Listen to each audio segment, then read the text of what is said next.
Адам каза болгондо жаназа намазынын алдында жакындарынын баласы, бир тууганы жана башка бирөөсү каза болгон адамдын жоопкерчилигин мойнуна алган кезде баланчанын бересеси болсо мен берем, аласасы болсо кечтим деп, эгерде аласасы болсо каза болгон адам кечкен болуп өтөбү дейт.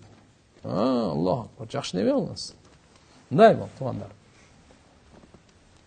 Жаназа намаз карыз болуп калса дагы окулат, окулбай койбойт. Албетте бизде бир адамды туугандарын алып кепилдик алдырып коет. Себеп дегенде адам баласы өлүм качан келер экен билбейт. Аласа бересеси болот. Ошон үчүн бирөө чыгып туруп, аласасы дагы бересеси болсо да мага кайрылга. Туура айтасыз. Аласасы болсо менен алыңыздар деп мойнуна алгандан кийин сен беришиң керек. Күбө менен келсе, не менен келсе, жөн ар ким келип алып эле мага мынча карызда мындай канча карызда. Жок.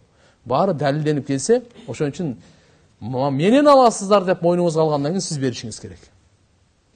Такбир.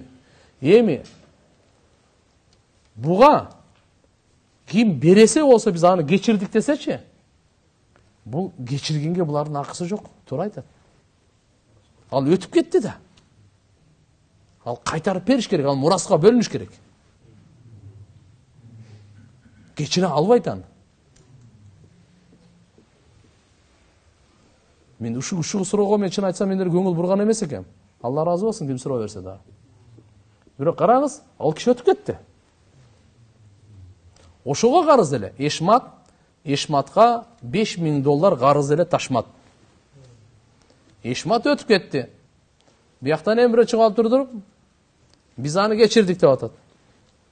Жок, аны кечирдикке ким, ушуга ким мураскор болсо, ошонун баардыгы туруп кечирдик болсо, ошондо өтөт. Мурасын кечирип атат да.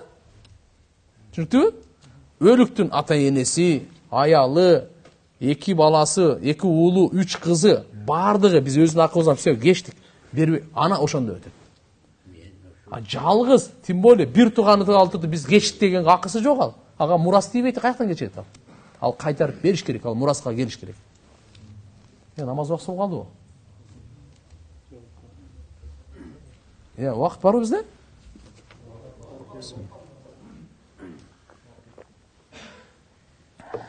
Бүгүн суроого келип отурдук, а? Так, дагы эмне эле? Эгер бересеси болсо, ошону ала турган адам уялгандан, өлгөн адамдан кантип алмак элем деп ойлоп, менин аласам бар деп айткандан уялып сурабаса, бирок ичинде кыжалатчылык болсо, кыяматта акыбал кандай болот? Жок, келип туруп, ошол учурда эми тим эле кой, бирок кийин айт. Күбө менен келип мындай деп. Кыжалат болбой. Бирок эң жакшысы эгерде мүмкүнчүлүк болсо, кечиргенге жетпейт.